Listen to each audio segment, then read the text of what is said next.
Torchlight 2 doesn't just deliver aesthetically and in terms of gameplay, but it's identified and successfully implemented the subtleties of balance between loot, difficulty, and character advancement. Where Diablo 3 fumbled, it was more beautiful, slightly more fluid, but the problems introduced by its unbalanced trinity were further worsened by paralysing the absolutely essential thrill of loot chasing with its auction house. Explained best by Mike Kayata of The Escapist in his Diablo 3 is Broken article, in which he demonstrates with some mathematical evidence that the cycle of finding stronger loot to slay stronger monsters has, for the first time, abruptly broken, hereafter trading the joy of item hunting for what's soon little more than endless rounds of gold farming to finance mindless bargain sifting. In 2003, the important creative brains behind Diablo 2 fled Blizzard to eventually form Runic Games. Fortunately, Runic Games, poorer in cash but richer in talent, understands this hack-and-slash action role-playing subgenre to the extent that it has executed, in Torchlight 2, the best Diablo clone since Diablo 2 itself. Treasure, difficulty, and character progression all scale in harmony, with an important degree of variation in the loot that adds to the excitement in its hunting, and with the ability to customize and specialize your character builds that add to the interest in leveling up. There are a couple of major developments worth note since the first Torchlight, which was centered within one town with a pair of exceedingly deep dungeons a bit like Din's Curse. My lack of enthusiasm for Torchlight 1 was because of Din's Curse, while Torchlight was the more polished and flowing game. The very, very rough diamond of Din's Curse was the first game of this type to do something new and constructive with the mechanic, by acknowledging that the plot in an endless loot hunt and character grind was pointless, and instead concentrated on scripting random events and organically generated quests that made the towns feel alive.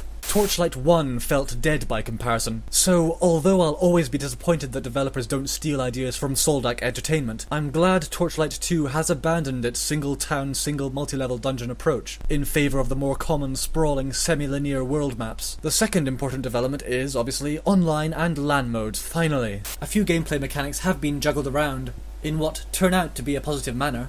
Ember gems can't be combined, skill trees are split into active and passive, town portals stay open after use, items automatically identify on level up, you can re-specify your last 3 skill points, many spells now bestow constantly active passive buffs, and are available for pets who can now fetch potions and scrolls when they go back to sell loot. Set items are far more common, giving players an ongoing item linking component to think about when equipping characters, and some sprinklings of variation have been peppered throughout the generated game worlds, locked golden chests, phase portals, fishing wells, etc. The environments feel substantially different, as do the boss fights. The story? I've no idea. Something about big birdie guardians, but it doesn't matter. Thank you for not stuffing your story down our throats, Runic. It's not what these games are about.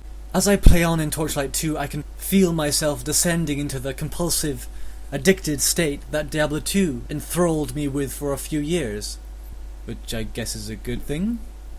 The game succeeds for me where Diablo 3 failed, but Din's Curse should keep reminding us that there are ways to evolve this subgenre, which no one else seems willing to do.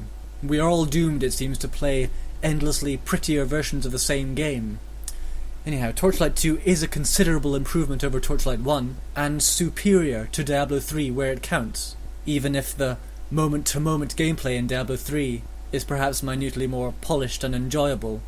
And Diablo 3 also possesses the better graphics of the two, Torchlight with a more cartoony appearance, as in the first game. Aesthetically, they are approximately on par, as if a definitive statement could be made about something so subjective. Speaking of which... yes, I'll be doing that from now on. I recall that I once arrogantly declared that I don't need numbers, but I was basically copying Yahtzee, who, on reflection on this matter, I don't really agree with. To me, this number represents what the game has achieved in its own sphere. A score for Din's Curse might be comparatively high, but that's because Din's Curse is cheaper and developed by one person who decided to single-handedly demonstrate how the mechanics of a stagnant subgenre could be improved upon. What an achievement. However, Torchlight 2 is definitively the better game, and the best of its kind. But given the history of the developers and the increase in funding, they don't have much of an excuse to fail. Diablo 3, on the other hand, had every resource available to it, and they blew it. I might go back and add scores to other reviews. Yay, fun.